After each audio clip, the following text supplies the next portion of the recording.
Hey. As you see right here on the screen, I prefer the company of adults. Therefore, if you're not a grown-up, get out. Bye-bye. Sayonara. Deuces. Don't let the doorknob hit you with a good Lord split you. I mean, skit, scat, skadoodle. Get goes. You got to go. Let's say it one more again.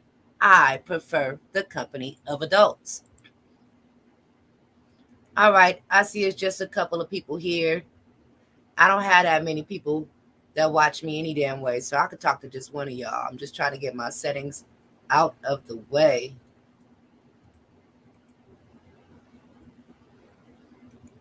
Just getting my stuff together here. So we are live on YouTube and on Twitch at the moment. We in both places.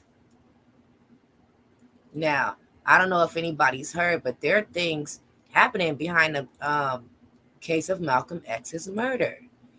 I can't talk about these things on OnlyFans. I used to be able to. That's why my news was only there and always there. But now, I got to talk about the real shit somewhere else, okay? Can't talk about people being slain and gun violence. I couldn't talk about young Dolph, rest in peace. None of this stuff that happened today.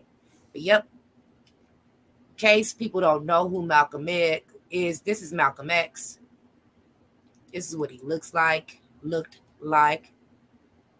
This man is loved and revered amongst so many, especially in the Black community. 2 men convicted of his murder are to be exonerated. This is what they look like at the time of his murder. This is what they look like. Okay, so I'm just going to talk about this topic just for a second. I couldn't talk about it there. I had to get it out the damn way. I see y'all coming in with that like button. All right. Okay, cool. I'm cool with that. Let me go ahead and share my screen now. So check this out. See that? Let's see what they're talking about. Let me make sure I hit my share audio tab, because sometimes I just be going and I don't. Sure didn't. Okie dokie. Here we go. And I'll be right back.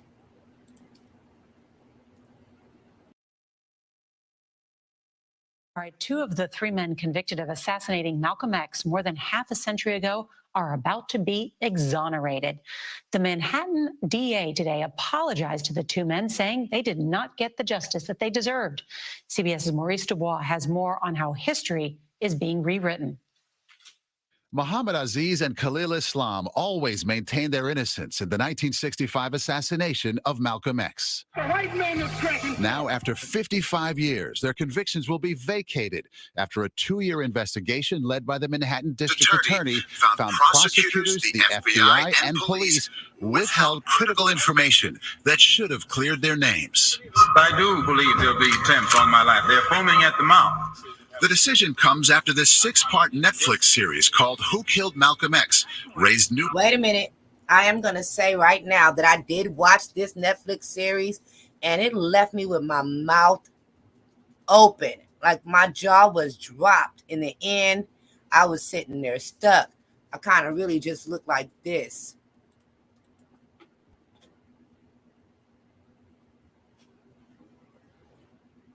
No, for real, I really look like that. All right, we shall continue. Questions about Malcolm's assassination.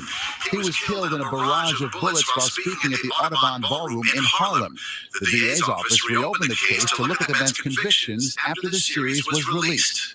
2 of them weren't even in the Audubon Ballroom that day. We sat down with Phil Bertelson and Nyla Sims, who produced the documentary. The FBI had... I do very well want to hear what they're saying, but every now and then I gotta pause, make my commentary, say some bullety crap, and then keep on going. Hope you guys can bear with me through this process, but I want to talk about this.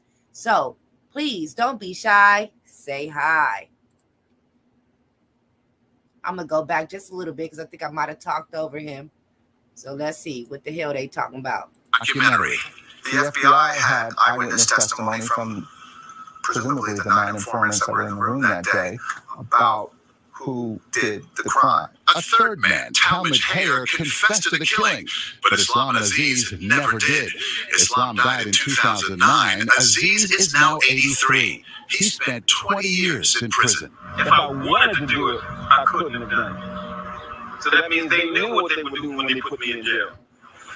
And late today, Muhammad Aziz put out a statement saying, in part, I hope the same system that was responsible for this travesty of justice also takes responsibility for the immeasurable harm it caused me. And the decision to exonerate both men is expected to be officially announced tomorrow.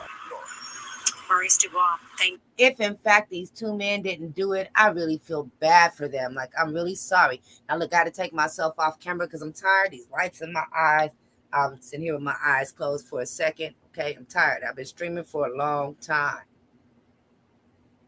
I stream in multiple places, so I'm not just on YouTube and Twitch, but I do make time to come here, like for my games. I haven't gamed all day. That's weird. But yeah, but for my games and everything else, I do make the time to come here. I did a lot of research for tonight's episode of Polished Not Pure. So if you're not subscribed in that adult place, I suggest you do so. Now, people think that I'm only inviting men in. It's not just for men. You know what I'm saying? I know how not to send certain people messages. That's where all the good stuff happens, in the messages. But we ain't going to talk about that. We are going to talk about who scholars really think killed Malcolm X. Let me go right on ahead and share my screen again. Just so y'all know, I'm here. I'm here. I'm just tired in the background, all right? I'm just tired. Look at me. I'm tired. My ponytail's crooked. They was even this morning. I'm tired. Fit to be tired, as my grandmother used to say. All righty. So, according to this article at the New York Times, these are the people scholars believe really killed Malcolm X.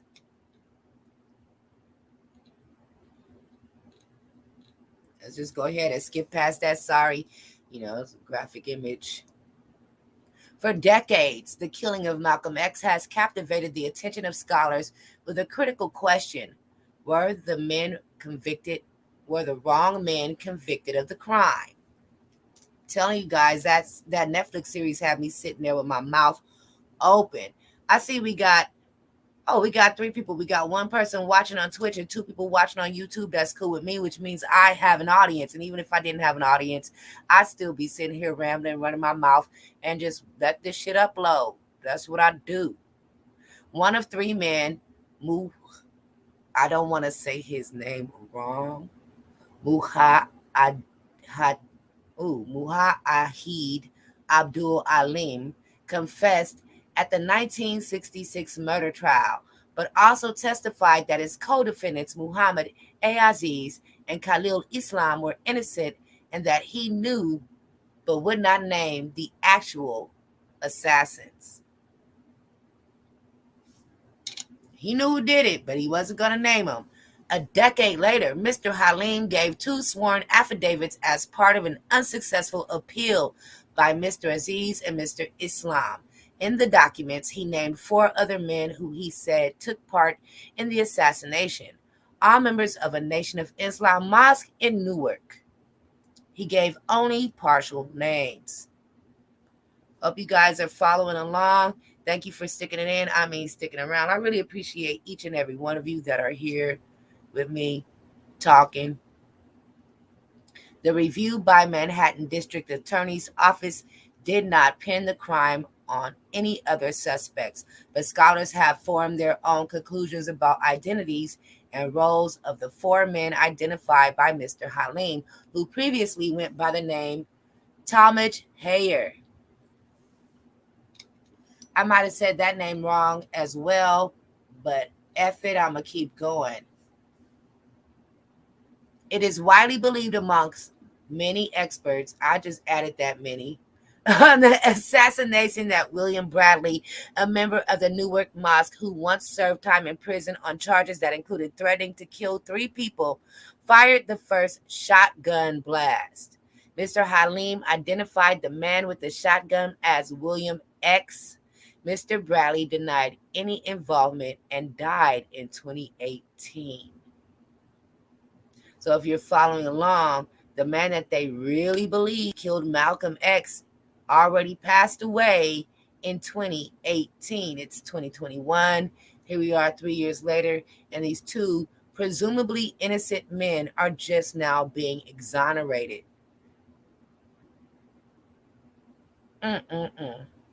I'm going to continue reading. I will digress in my statements until after we finish. The historian Manning Marable, who wrote he wrote the Pulitzer Prize-winning biography of Malcolm X in 2011, suspected that Mr. Bradley was probably pulled into the assassination plot by two other members of the Newark Mosque, whom Mr. Halim identified Leon Davis and Benjamin Thomas.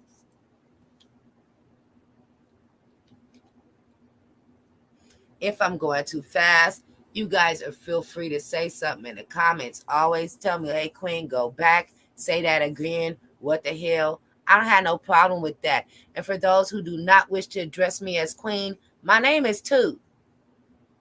That's my name, been my name my whole life. I added the persuasive shit in 1998.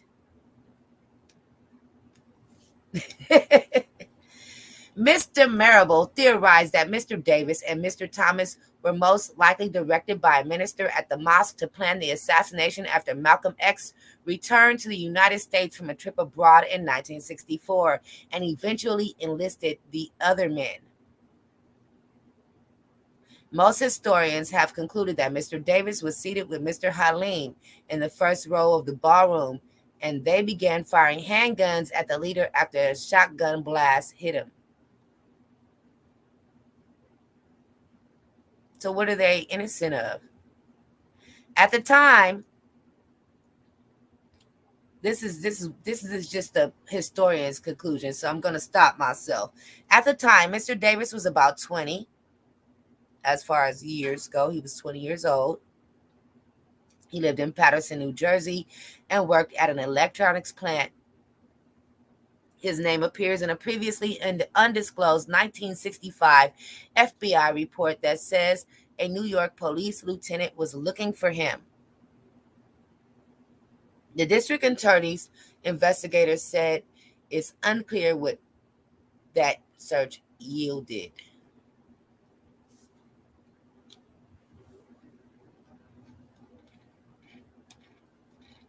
Anybody here with me? We have 3 people here. Y'all not talking, no thoughts, no nothing, no disdain for these motherfuckers letting these people sit in prison all this time. None at all. Nobody got nothing to say. That's okay. It could be one of me here. I'll still be talking. Let's conclude. Mr. Thomas, who died in 1986. What the hell is wrong with me? I've been reading too much. I mean, I've done several articles today. We did a tiny desk in the grown-up place on Polished Not Pure. That is about to cease come December. You guys are missing out on all the fun because I'm going to have to be on the straight and narrow. I have to go ahead and delete almost everything in a grown-up place and start over because I tell the news. I'm not going to stop telling the news, and that's what I do. But I'm going to have to do the news on eggshells. Now, I'm going to go back to what I was saying. Mr. Thomas, who died in 1986, was 29 years old, an assistant secretary at the Newark Mosque at the time of the assassination. It was at his home on the day before the killing. Mr. Marable wrote that the team members ironed out details of the plot and that included Mr. Bradley would fire the first round. Historians like Babazak Kondo believe that the 5th man involved was Wilbur McKinley, a 30-year-old construction worker at the time who is probably now dead. In an affidavit, Mr. Halim said man named Wilbur or Kinley had created a diversion at the back of the ballroom before the shooting, igniting a furled sock as a makeshift smoke bomb. Still, historians emphasize that other details of the plot are as significant as the men who they believe were directly responsible for carrying it out. It remains a matter of debate who ordered and planned the killing. Quote, the question is not simply the other four men who did kill Malcolm David Garrow, a Pulitzer Prize. I did that wrong. Quote, the question is not simply the other four men who did kill Malcolm, end quote. David Garrow, a Pulitzer Prizing civil rights historian, says in the second part of the Netflix series, quote, the more historically crucial question are who else in Newark and New York, and most essentially in Chicago, were active participants in arranging Malcolm's murder, end quote. All right, I got through the whole damn article. I had something to say about it. Like, I'm confused. How are these men being exonerated if I don't know if they're saying that it's a fact or if that is proven? But we did hear in that video earlier that I'm going to play again that the prosecutors, the FBI, and all sorts of people withheld damning information that could have cleared these men's name. But if they started firing handguns after the first shot was shot, then is it that they served their time? Did the first shot kill him? It shouldn't even matter. You participated in this. Or did they not? Is my question. So one more time. I'm probably going to read the article again, too, once I get my shit together over here. But one more time. We're going to play that video All right, again. 2 of the 3 men convicted of assassinating. Now, you know, I'm using this for the purpose of fair use. Commentary and news. YouTube, don't strike me.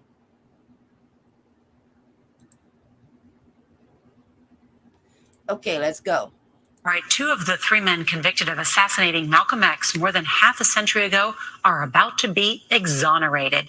The Manhattan DA today apologized to the 2 men, saying they did not get the justice that they deserved. CBS's Maurice Dubois has more on how history is being rewritten.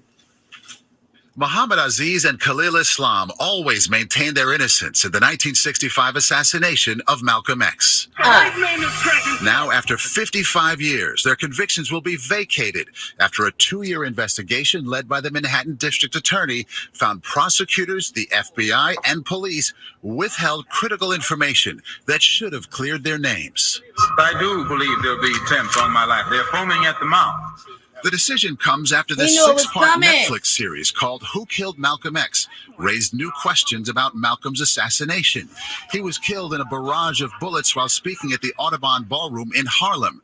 The DA's office reopened the case to look at the men's convictions after the series was released. 2 of them weren't even in the Audubon Ballroom that day. We sat down with Phil Bertelson and Nyla Sims, who produced the documentary. The FBI had eyewitness testimony from... Did he say the 2 of them or 2 of them? He just said 2 of them. All right. 2 of them weren't even in the Audubon Ballroom that day, but who was and who wasn't? Who produced the documentary. The FBI had eyewitness testimony from presumably the 9 informants that were in the room that day about who did the crime. A third man, Talmadge Hayer, confessed to the killing, but Islam and Aziz never did. Islam died in 2009. Aziz is now 83. He spent 20 years in prison. If I wanted to do it, I couldn't have done it. So that means they knew what they were doing. Now, I told you I'll play this video again, but we're going through this video piece by piece.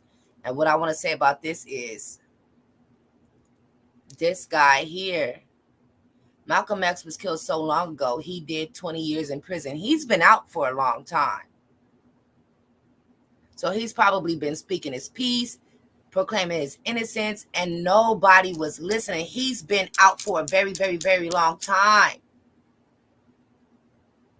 Why didn't he write a book? I would have written a book. I would have just done everything. I would have done everything to try to clear my name.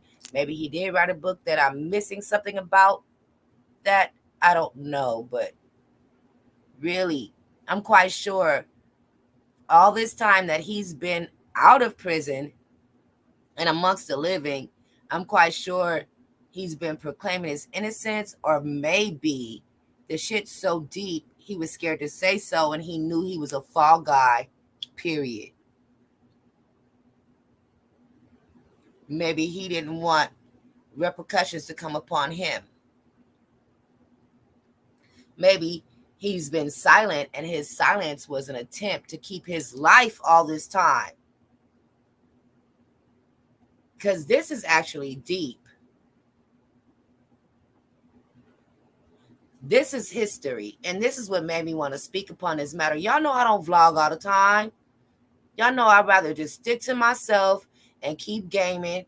I was thinking about coming on into this atmosphere and like just really coming on, just making video after video, keep going and going. But I see my favorite people fight amongst each other.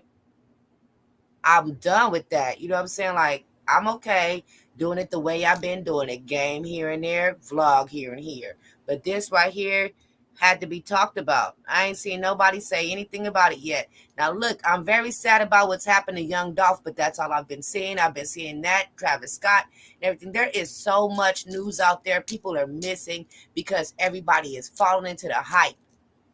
So when I do come live and I do these type of videos, I'm not ever going to be the one talking about the same shit everybody else talking about. I just want to make that clear.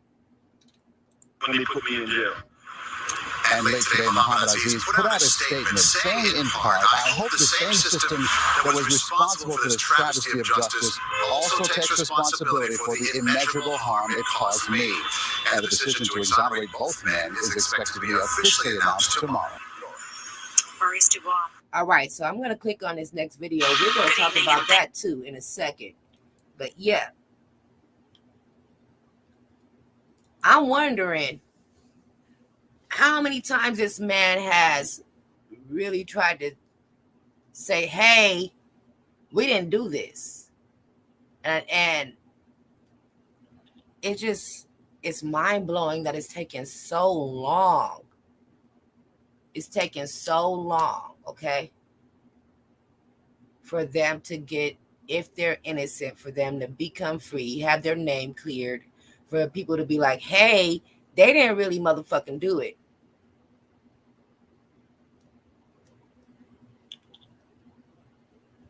There are so many people that have been slain, people in the public eye, all kind of politicians, Martin Luther King, a lot of different people that didn't really see justice. We still looking at who killed JFK. See, if times were like they are now with all of this technology and DNA and cameras everywhere, and the fucking stoplights and the damn post, cameras everywhere, people would have been caught for those things too. And for people to be getting away with things still to this day is also mind-blowing. It's just mind-blowing. It's boggling. There's too much out here. Phones are being tracked. I feel like when people are, say for instance, Brian Laundrie, he got away with killing that girl. He killed himself, but he got away with killing that girl for a minute before anybody said, hey, oh, he disappeared. Oh, he ran away. Oh, we don't know where our son is or anything. Like, he got away with that shit. For people to be able to get away with it, it means somebody is dropping the ball. Why do we have all this shit in our phones? You know what I'm saying? Why do we have all this location shit and all this stuff, even the social media apps, everything? Everybody want to know where you're at, what you're doing, where you at, where your location. If my black ass steps outside and kills somebody, I bet you they know where the fuck I was when I did it, how the fuck I did it, and what everything. Just like another instance, we're going to talk about Terica Ellis and how she helped the boy's uncle kill Andre Montgomery. You know, that family from Sweetie Pies. She had a burner phone. She ditched the burner phone on the way fucking home, traveling back home. She still got caught.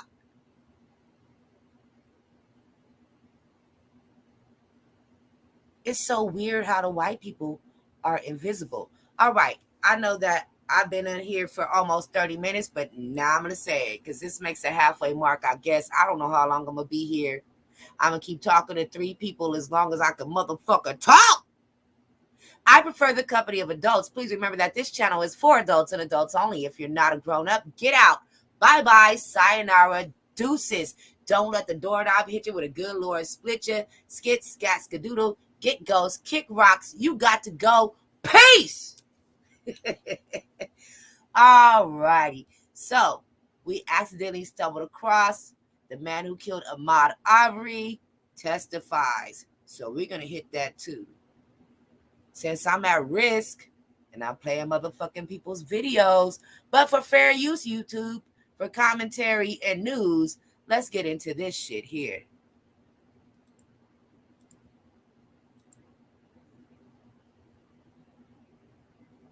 Y'all ready? I'm ready. Oh, it feels good to click on a video, not have to worry about what's on the side.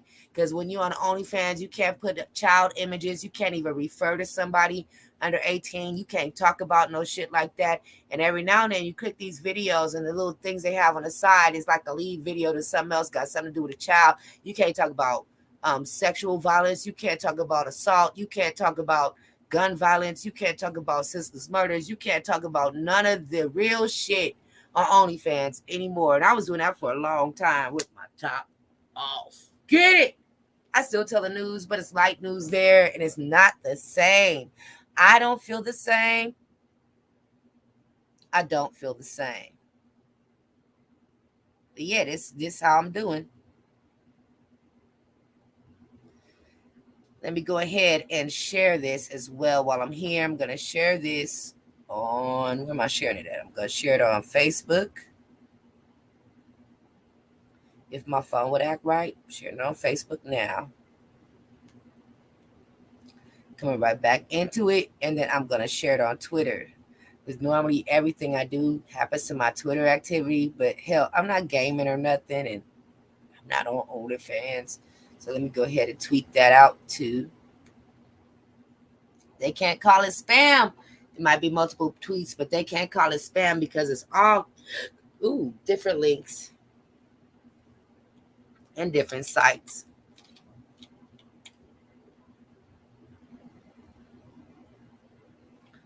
Okay, here we go.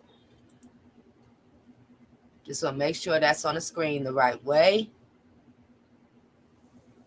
Hey, y'all, I'm down here. I'm going to get this off the screen, too. Down here at the bottom, if you're looking for me. Ooh. People used to seeing me like this. Right now, I want to be like this. Hey! Okay, hold on. Let me stop being stupid. Thank you for joining us. We want to begin with testimony today from the man who shot and killed Ahmaud Arbery. Travis McMichael is accused of murder along with his father and a neighbor who chased Arbery. Every single time I see these fools, I know you see me just go ahead and clutch my forehead like I'm guilty or something. I'm not. I'm just so embarrassed of my human race because I happen to be one of those people. Yes, I'm proud to be black. Yes, I'm mixed. And that me being mixed is proof that there's only one race. Okay? Dogs don't have babies with cats. Cows don't have babies with donkeys. It just is what it is. So if we weren't one race and one species, how would we even be able to make people like me? That's how I feel. Everybody can feel differently. Now that I do know that I'm black. I know my hair nappy. I got a whole kitchen. I come from South Central LA. That is not taken away from my blackness. Me saying that I feel like actually people are people. We one people, and we should learn how to coincide. Every single time I see them, I just want to bury my head in the place where the sun don't shine. Good evening, and thank you for joining us. We want to begin with testimony today from the man who shot and killed Ahmaud Arbery. Travis McMichael is accused of murder along with his father and a neighbor who chased Arbery through their Georgia neighborhood before killing him. The men say they suspected Arbery of burglaries and were attempting to make a citizen's arrest. McMichael told the judge that he wanted to tell his side of the story, and he teared up as he described the moment he fired his shotgun 3 times at the unarmed 25-year-old.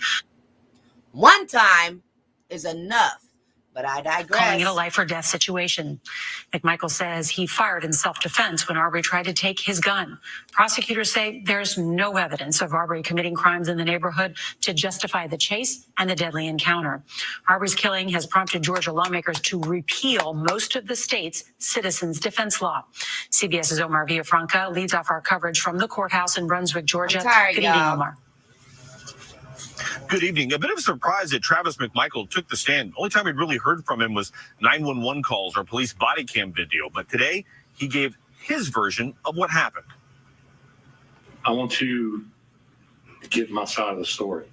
I want to explain what happened. Instead of invoking the fifth, Travis McMichael gave the jury a first-person account of what he says happened the day he shot and killed Ahmaud Arbery. McMichael broke down crying as he described the final deadly confrontation captured on cell phone video as a fight for his life. What were you thinking at that moment? I was thinking of my son. It sounds weird, but that was the first thing that hit me. What did you do? I shot. What? He had my gun. On February 23rd, 2020. Wait a minute. If he had your gun, how the hell you shoot him? I'm sorry. Here I am again. I said I was coming off the camera, but I know y'all out there. I see y'all. I see 3 people looking. I am actually not in the chat in any other place. So my computer died on the other side. My little monitor I was using. I only am here, like it's just me here. So I know for a fact that there are actually 3 other people watching. Nobody saying nothing. Y'all just sitting there. Appreciate the support. But come on, chop it up with me because I'm tripping. He said, why'd you shoot him? He said he had my gun. How the fuck you shoot him if he had your gun? I'm so confused. Oh! Father Gregory McMichael spotted Arbery running from a home under construction. The younger McMichael says he grabbed a shotgun and jumped into his truck with his father. Prosecutors have argued that the McMichaels and William Roddy Bryan chased Arbery through the neighborhood after suspecting him of burglary. Did you want to stop? They didn't suspect him of burglary. They just like, oh yeah, we gonna kill a black today. That's how they refer to us, as the blacks. We gonna kill a black today and we could get away with it. They know they got the complexion for the protection. Shit. Ahmaud Arbery and talked to him. I did. McMichael also talked about his law enforcement training while in the Coast Guard and mentioned how pulling a weapon on someone can make them comply. During cross-examination, prosecutor Linda Dunikoski discussed his point further. So you learned as part of your time in the military that you can't force people to speak with you. That's correct. Okay. And that if someone walks away, you have to let them walk away. Yes. You were trained that displaying a weapon may be considered psychological coercion. Under certain situations, yes, ma'am. Arbery's mother, Wanda Cooper Jones, was asked about McMichael crying. He tried to give himself leeway with that under certain situations. I know y'all heard that shit. Okay, I'm still here. I guess I shall continue.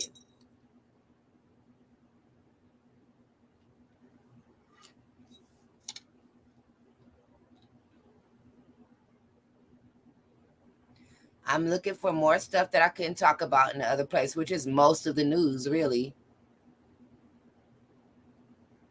Oh, hell no. I did not know this. I wasn't paying attention. I was doing other stuff. Hold on. I was researching other stuff. And then this happened. And let me go ahead and share my screen. Thank you really for real for the 3 people that are sticking with me, supporting me. It is so weird to even have 3 people because, normally really nobody watches me when I vlog until after it's uploaded. So let's really check this out. Rittenhouse defense requests mistrial, claims prosecution withheld evidence. Here we go. He was going to walk anyway. Y'all putting y'all foot in y'all mouth with this one. Let's try. Want to get to the latest now on the breaking news we're following, of course, in the Kyle Rittenhouse trial. The defense is now formally detailing why they're asking specifically for a mistrial. So the motion accuses the prosecution of withholding evidence. The request also includes allegations of intentional misconduct by the prosecutor. This is all unfolding as the jury is getting to work for a second day. NBC News correspondent Shaq Brewster is joining us now from Kenosha with more on this. Shaq, good to see you. Hold on. Talk us through what... I'm sorry. I was sneezing all over that shit. My bad. Bullshit.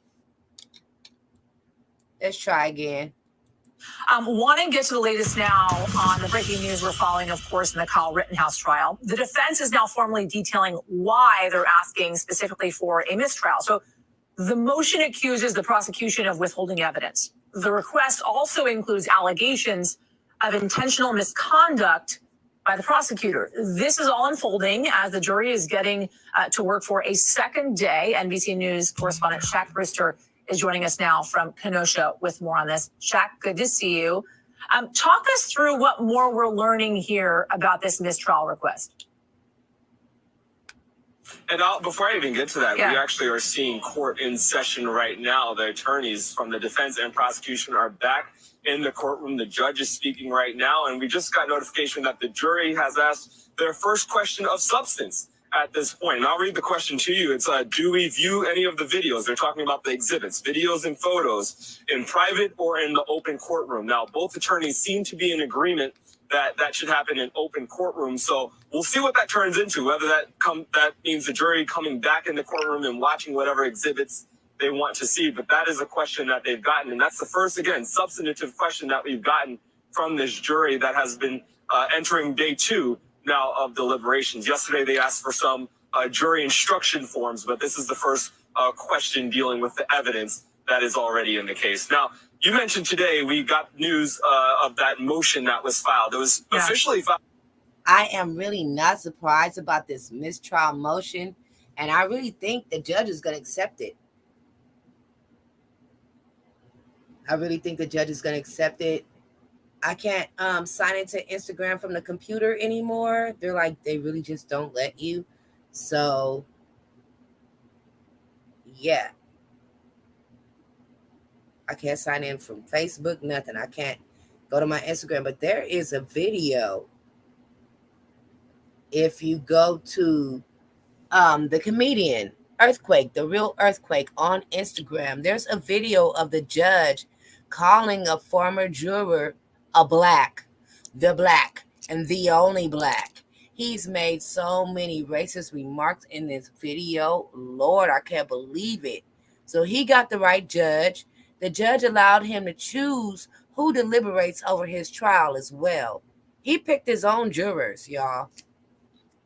Filed earlier this week, but it was a motion that was alluded to late last week and even earlier this week from the defense to declare a mistrial with prejudice. Now, we mentioned, and you heard, and you might have remembered that dramatic scene of the judge lashing out at the prosecution for some of the questions the attorney was asking Kyle Rittenhouse regarding his right to remain silent or his silence. He was wrong then too. Before this trial. Well, the defense mentioned that in their motion, but they also made a new claim.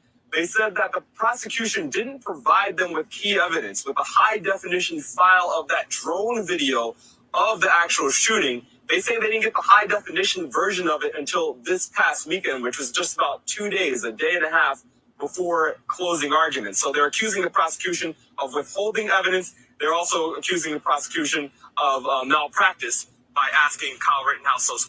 Ain't that a bitch?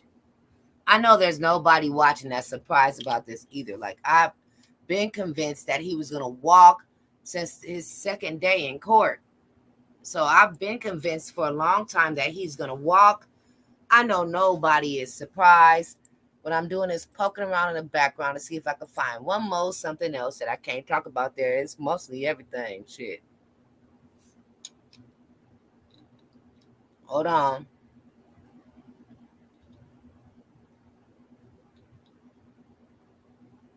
Oh, this. Oh, wait.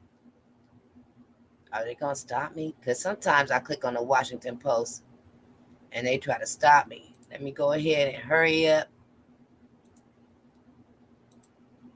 Share my screen before some stuff happens. 100,000 Americans died of drug overdoses in 12 months during the pandemic.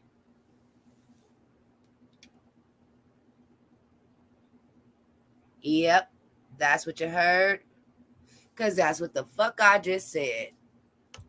This is astounding. And not in a good way. Not at all. This is horribly horrific. Oh my God. 100,000 Americans died of drug overdoses in the past 12 months during this pandemic. I'm glad I never tried drugs in my life. I smoke weed. People think that's a weird statement, but I smoke weed. I ain't done no drugs that's going to kill you. This is fucking awful.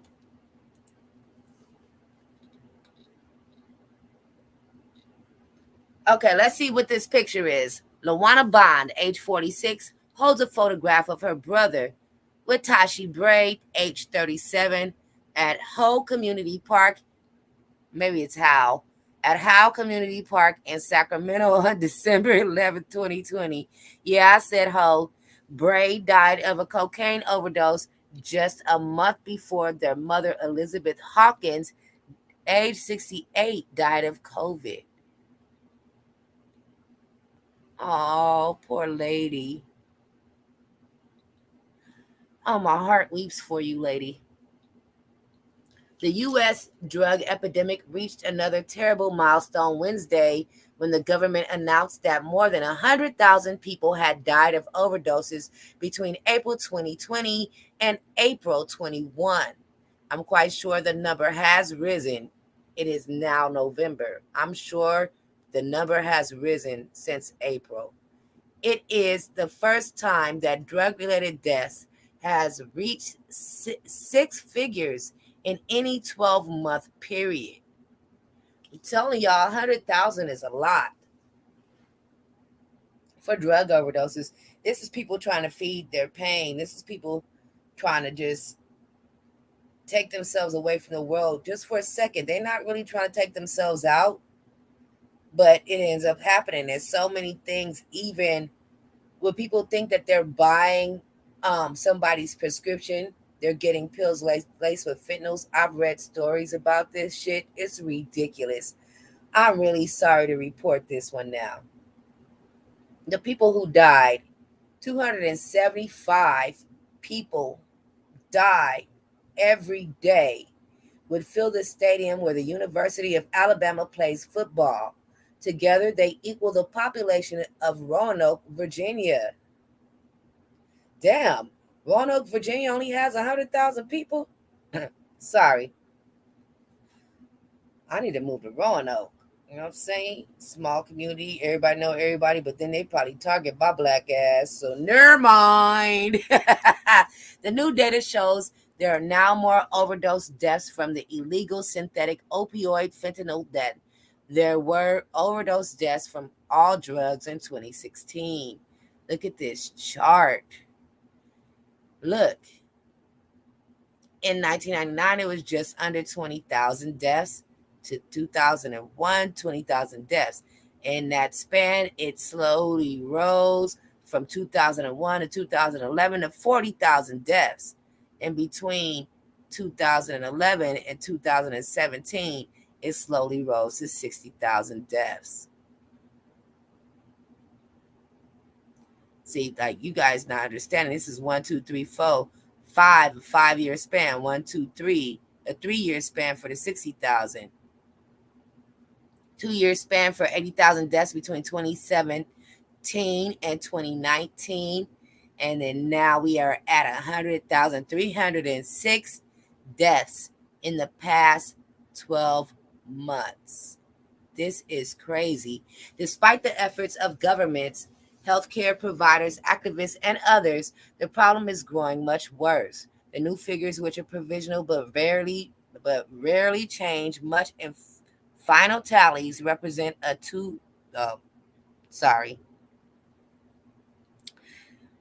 the problem is growing much worse. The new figures, which are provisional but rarely change much in final tallies, represent a 28.5% increase from the same period a year earlier. Man, this is difficult. This is difficult to stomach while reading. This is horrible.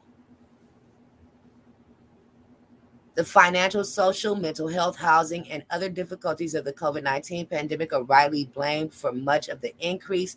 President Biden said in a statement on the overdose death data that, quote, as we continue to make strides to defeat the COVID-19 pandemic, we cannot overlook this epidemic of loss, which has touched families and communities across the country, end quote. Now, look, normally it don't matter what president, the way I grew up, when the president is speaking, you shut up, but we didn't need his input on this article. I just want to tell the news. At a news conference on Wednesday, which was today, other senior government officials acknowledged the increasing severity of the drug crisis, which has prompted the Biden administration to focus more effort on harm reduction strategies. This approach includes trying to increase distribution of the overdose antidote, naloxone, and fentanyl test strips to users to keep them alive while the government expands prevention and treatment programs. But administration drug czar Rahul Gupta conceded that naloxone distribution is uneven across the country, depending on the rules in different states. He offered a model law suggesting that some states could improve access to the drug by adopting it. Quote, sadly, access to naloxone often depends on a great deal on where you live. Gupta, head of White House Office of Drug National Policy, said at a news conference. Naloxone, he added, quote, must be available to everyone who is at risk. Drug Enforcement Administration Chief Ann Milgram noted a rise in fentanyl seizures, which he said have reached 12,000 pounds in 2021. That is enough to give every American a lethal dose of the powerful opioid, Milgram said. Increased use of methamphetamine is also a factor, she said. The administration is asking Congress for $11 billion in the 2022 budget to fund anti-drug programs, which also emphasize prevention, treatment, and recovery services. But little seems to be working at a time when an unprecedented drug crisis and once-a-century viral pandemic are occurring simultaneously. Fentanyl is many times more powerful than morphine, leading to more frequent fatal overdoses. It is increasingly laced into other drugs such as cocaine, counterfeit pills. I just spoke on that. Killing someone who consume it unknowingly. During the worst pandemic, most users were alone, reducing the chances that other users or bystanders could call first responders in the event of an overdose, expert has said.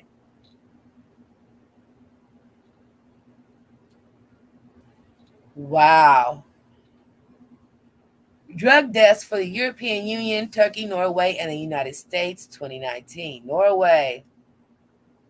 Sweden comes in second to Norway, then Ireland, then Finland, Slovenia, Denmark, Croatia, Austria, Germany, the Netherlands, Spain, Greece, Italy, France, Poland, Turkey. Look at whoa! They have surpassed the charts. We have surpassed the charts. Look at that, 20. And down here, 21.1. Oh, Lord. Overdose deaths are not evenly distributed across the United States. The worst of the crisis has shifted geographically amongst the 20 years as legal users of pharmaceutical opioids turn to heroin and then illicit fentanyl. But Appalachia has always been hit hard. Where overdose death rates are the highest, latest state drug overdose death rates for every 100,000 people rates range from 9 deaths per year in South Dakota to 90 in West Virginia. Damn. I was just talking about moving to Roanoke. I changed my mind. All the druggies in Roanoke, all the druggies are in Virginia. The district has the second highest rate at 70. So I guess, look at this. Okay. West Virginia is dark blue. I've never seen that. Normally the trouble states are the red ones. So here we go for the red ones. We got Los Angeles. Oh, that's Louisiana. That ain't LA. Okay, Tennessee, Kentucky, Ohio. Those are all the red states. The dark blue is in West Virginia. Rate 90 per 100,000 people. Rank of highest rates 1. 42 of 100,000 people in Pennsylvania. And that's a dark orange. Rate 48, 52, 52. Louisiana has 48. New Mexico has 42. Arizona.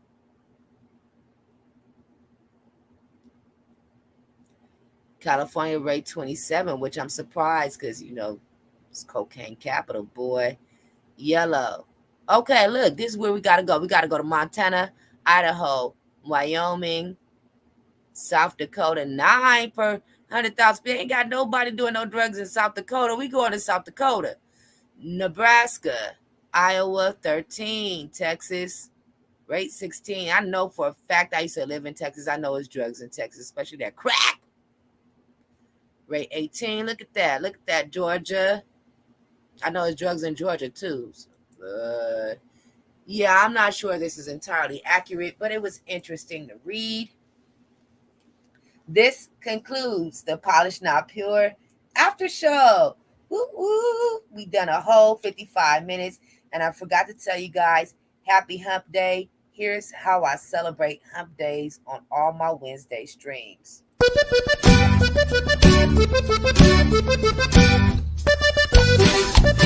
Y llegó el taotao.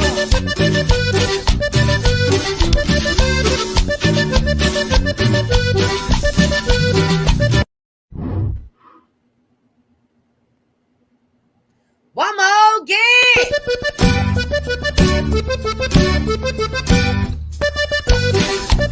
Y llegó el taotao.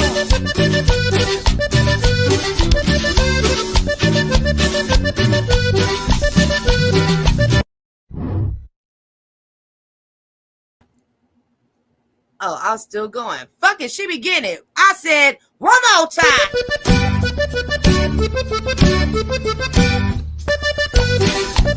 Y llegó el taotao.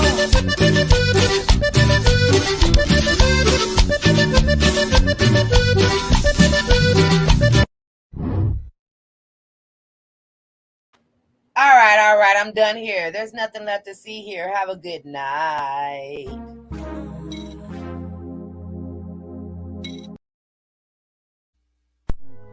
Drop your OnlyFans link right here.